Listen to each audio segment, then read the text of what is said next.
जनाब chief justice साहब, मैं पहली दफ़ा आपसे अपील कर रहा हूँ कि रियासत और सियासत को गंदा और परगंदा किया जा रहा है। दाखिला शेख रशीद अहमद ने दावा किया है कि उनकी ज़िंदगी ख़तरे में है। वीडियो बयान में शेख रशीद अहमद ने कहा कि वो अलकादिर ट्रस्ट केस में झूठी गवाही देने के बजाय मौत को तरजीह देंगे।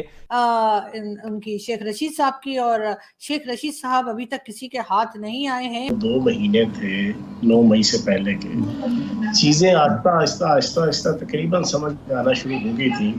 फिर 1 तारीख को जो यौम मजदूर के ऊपर GHQ की साइट पर रैली रखवाई खान साहब ने, और मेरी ज़िंदगी को ख़त्म करने के लिए 3 आदमियों को एंगेज किया जा रहा है। आगे बढ़े। 9 मई की तबाही पूरी कौम ने देखी, इस जत्थे को मुल्क का ख्याल ना आया। मुफ्ती शाहनवाज रांझा की जानिब से प्रेस कॉन्फ्रेंस की गई थी, इस हवाले से भी हमने आपको अपडेट किया और अब आपको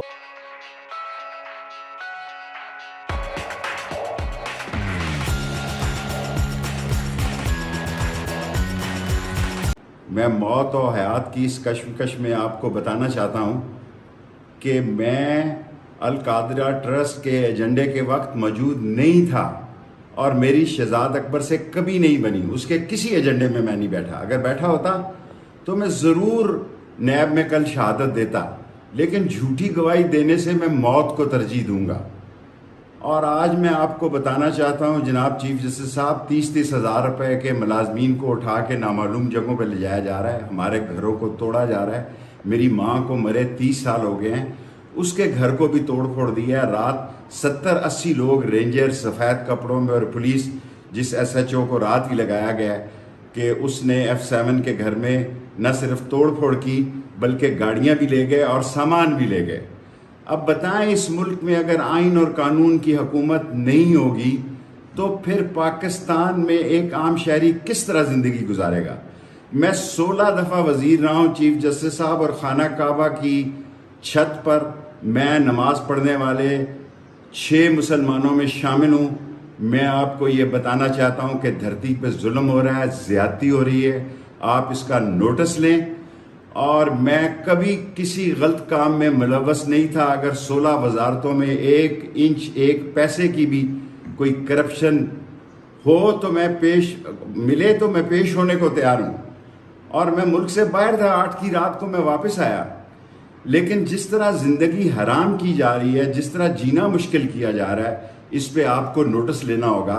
अल्लाह के बाद आप आखिरी इस कौम की उम्मीद हैं। लोग आसमान के बाद सुप्रीम कोर्ट की तरफ देख रहे हैं। अगर आपने भी आइनी और कानूनी फैसले न किए तो ये मुल्क कहत साली, महंगाई, बेरोज़गारी, इक्तसादी तबाही में आम आदमी खुदकशी करेगा, खाना जंगी होगी और उस मुल्क की तबाही और बर्बादी होगी। इसलिए आपकी जिम्मेदारी है कि आप इसका नोटिस लें। इस साहब का कहना है कि जेल उनका ससुराल है, लेकिन रोज पुलिस वाले जो है बारात लेके जाते हैं, लेकिन शेख साहब आते ही नहीं। और मुझे लगता है कि इनका रिवाज है कि ससुराल में ना ही जाएं तो अच्छा है। मगर बहरहाल अब देखते हैं कि शेख साहब कब तक खैर मनाते हैं और कब तक वो जो है यही कहते रहते हैं कि वो इमरान खान के साथ, बल्कि इमरान खान के साथ वो हैं।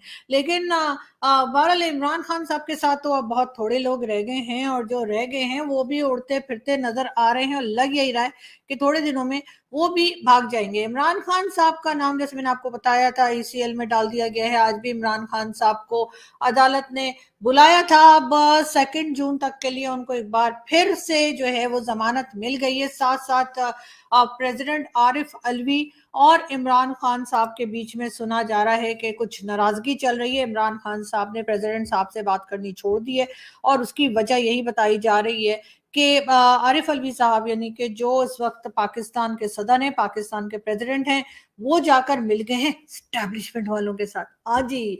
और ये बात खान साहब को पता चल गई है, तो खान साहब ने जो है वो उनसे कर ली है कुट्टी, और उन्होंने कहा जी हम आपसे बात नहीं करेंगे।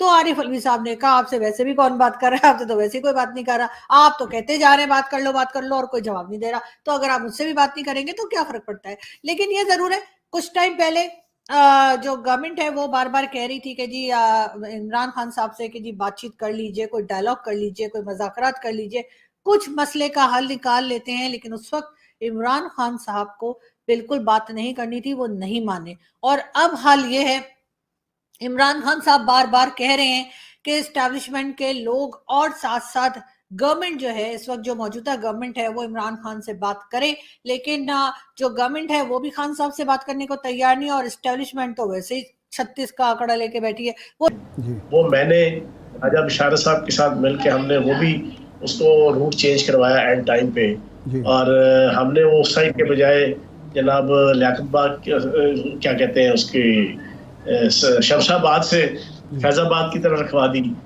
उसके ऊपर तशफ़ी नहीं हुई खान साहब की, इन्होंने 6 तारीख को फिर दोबारा रैली लिखवा दी कि खान आवाम की प्रैक्टिस करवाई जाए पीटीआई पिंडी के कारकुनान की, कि अगर कोई ऐसी वैसी सूरत हो जाए तो जीएचक्यू के ऊपर किस तरीके से अटैक होना है।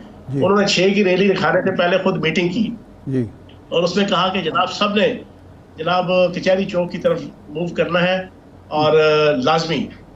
वो भी मैंने एंड टाइम पे राजा बशारत साहब और एक दो दोस्तों के साथ मिलके मैंने उसको मरीज चौक के पुल से आगे कैंट की साइड पे घुसने ही नहीं दिया, वहीं पे हमने मीडिया टॉक किया, उसको हमने खत्म करवा दिया, क्योंकि मुझे पता था कि वहां गए तो जो मॉब होता है उसका कोई जस्टिस भी नहीं होता, उसका कोई इंसाफ भी नहीं होता, उसका कोई इखलाक भी नहीं होता, उसकी कोई मोरालिटी भी नहीं होती। लेकिन अगले दिन खान साहब ने मीटिंग की 7 तारीख को तमाम जनाब हमारे जिला पिंडी के एमएनए एमपीएस की टिकट होल्डर्स की, उसमें यकीन जाने वो क्लास ली सबकी कि तुम लोग कैंट के एरिया में क्यों नहीं घुसे, तुम जनाब कचहरी चौक की तरफ क्यों नहीं गए।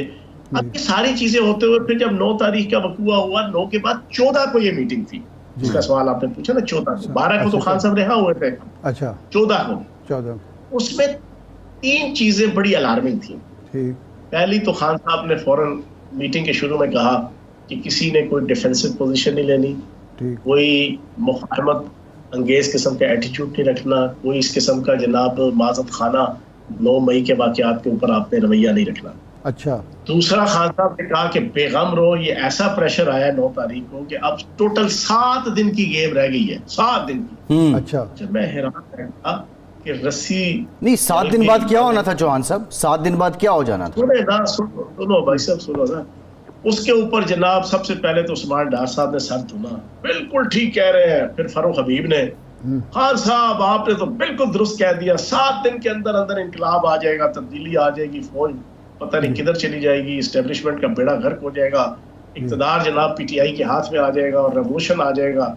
जैसे वो बहरी बेड़ा था ना 71 की लड़ाई में, अमेरिकी बहरी बेड़े का इंतजार करते करते करते करते पाकिस्तान की फौज की और पाकिस्तान की हुकूमत की आंखों के जनाब सारे आंसू खुश्क हो गए थे। इसी तरह उन्होंने कहा ये 7 दिन है। ठीक। 2 चीजें ये हो गई।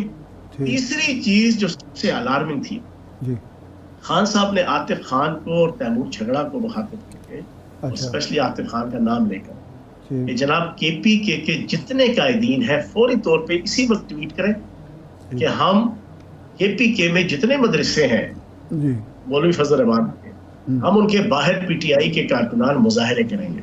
अच्छा।